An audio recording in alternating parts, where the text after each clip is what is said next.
नमस्कार मंडळी, पातळ पोह्यांचा चिवडा कसा केला ते सांगते. यासाठी आधी पातळ पोहे, 1 वाटी शेंगदाणे, 1 वाटी डाळ्या, 1 वाटी काजू, 1 वाटी खोबऱ्याचे काप, 10 ते 12 हिरव्या मिरच्या, 1 छोटी वाटी तीळ, 1 छोटी वाटी पिठी साखर, कढीपत्ता हे सगळं साहित्य घेतलेलं आहे. कढईमध्ये 2 मोठे चमचे तेल गरम करून घेतलं.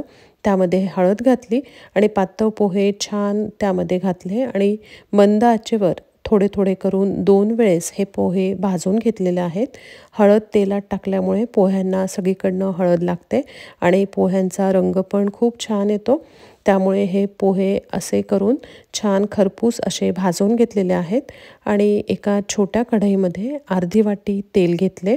त्यामध्ये आधी शेंगदाणे तळून घेतलेले आहेत.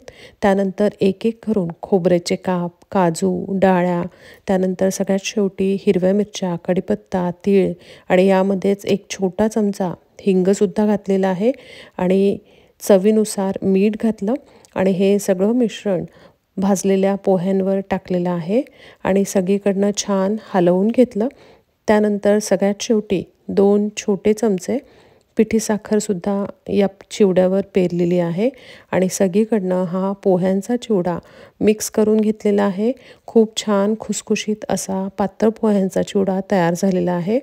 तुम्हाला जर लिंबू सत्व मिळालं तर यामध्ये तुम्ही अर्धा चमचा लिंबू सत्वसुद्धा तेलामध्ये टाकू शकता आणि यामुळे पोह्यांचा चिवड्याला छान आंबट गोड अशी चव येते. पिठी साखर आणि लिंबू सत्वामुळे आंबट गोड अशी चव येते आणि खूप छान हा चिवडा लागतो.